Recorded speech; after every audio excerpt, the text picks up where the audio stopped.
Ek en my sussie sit vasgenol voor die TV tydens die MTV musiektekeningsplegtigheid. Ons wag vir die hoogtepunt van die aand. Ons gunsteling sangeres, Lady Gaga. Ons verbeel onsself dat ons in die ikoon voels van eender se vere is. Nes die omstrede sangeres voel ons albei ook anders en uniek.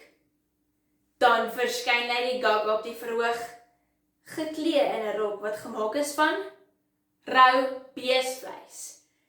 Eeuw, wat 'n grillerige besigheid. Net daar trek ek toe die streep. Ek het intussen my speelgoedhakskoene verruil vir die ware Jakob en genadiglik 'n rapsiewyster geword. Wanneer ons onsself met ander vergelyk en hulle boonop wil nabootse, gaan ons uniekheid verlore. Die wyse voormalige Amerikaanse presidentsvrou, Eleanor Roosevelt, het gesê, vergelyking is die wortel van ontevredenheid. Ek stem volkome saam met haar. Ons mag onsself nooit met iemand anders vergelyk nie, want uniekheid is ons sterkte. Vergelyking is 'n gebrekkige maatstaf en vergelyking steel ons vreugde en geld. Eerstens, uniekheid is ons sterkte. Elkeen van ons is uniek geskape met verskillende talente, ervarings en perspektiewe. As ons onsself met 'n ander persoon vergelyk, sê ons in ons wese, ek wens ek was iemand anders. Wat is daarmee fout om net dood eenvoudig jy te wees? Individualiteit is die sleutel om ons ware potensiaal te ontsluit. As jy 'n fliekflow soos ek is, sal jy besef dat die meeste suksesvolle flieks op uniekheid gebaseer is. Karakters soos Mr. Bean, Ace Ventura, Shrek en SpongeBob glo nie in vergelyking nie. Hulle is super uniek. Die joernalis Humara Roshni het in die artikel op die medium.com webjoernaal van die 7de Junie 2023 geskryf dat uniekheid ons help om ons passies te verken. Dit gee ons vryheid om ons waardes te ontdek, asook ons sterk en swakpunte. Dis presies wat nodig is vir persoonlike groei. Ons kan gerus ons ore uitleen vir hierdie advies.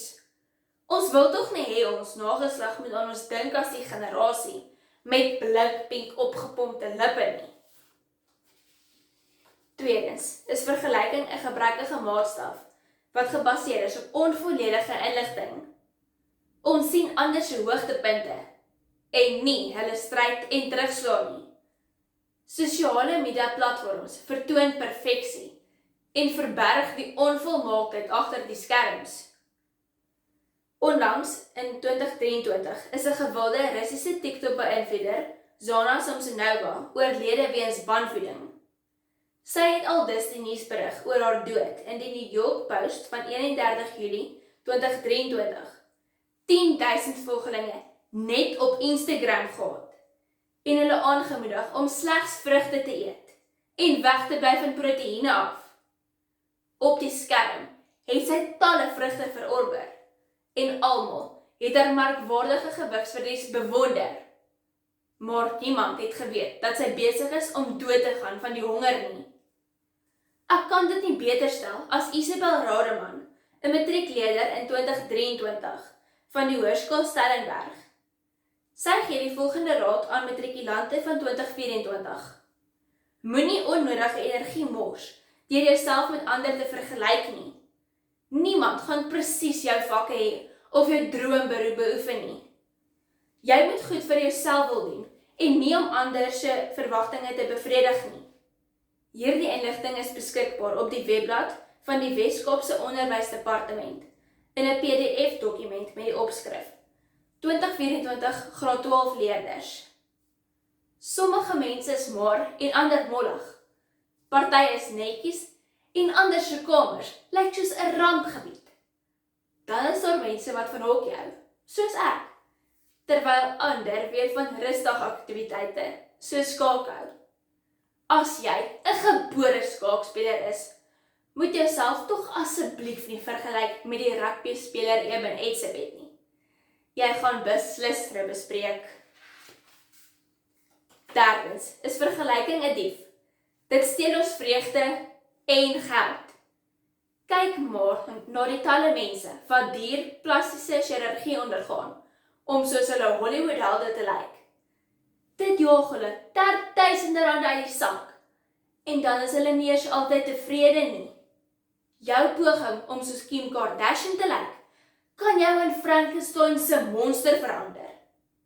Die motiveringsspreker Rachel Cruz het op haar webjoernaal www.ramseysolutions.com op die 29 September 2024 gesê dat mense wat onsself gedurig met ander vergelyk, hulle eie geestesgesondheid benadeel en hulle fisiese gesondheid kan ook daaronder lê. Dalk moet ons daarna kyk deur die oë van jonger kinders. Hulle weet net hoe om hulle self te wees. Soos my irriterende 8-jarige boetie. Hy is hyperaktief en soos 'n muskiet wat zoem in my ore. 'n raserige klein diktator en permanente inwoner van my persoonlike ruimte. Maar ten minste is hy uniek. Baie uniek. Hy glo, hy is die beste en die sterkste. Baie arrogant, maar hy beroof homself nie van vreugde nie. Dames en here, ek sluit af. Waak teen vergelyking, want dit is die wortel van ontevredenheid. Uniekheid is ons krag en ons beroof onsself as ons soos ander mense wil wees. Vergelyking is 'n gebrekkige maatstaf, want ons ken nie die negatiewe aspekte van ander mense nie. En vergelyking stel ons vreugde en laat ons brandarm. So, voor jy dit oorweeg om met 'n vleisrok soos Lady Gaga te paradeer, wil ek pleit, moet asseblief nie, trek die streep, ons is nie skape nie. Kiddo-mentaliteit is wonderlik, vir beeste, nie vir mense nie. Moenie die paadjie volg nie, maak jou eie pad, en loop hom met selfvertroue.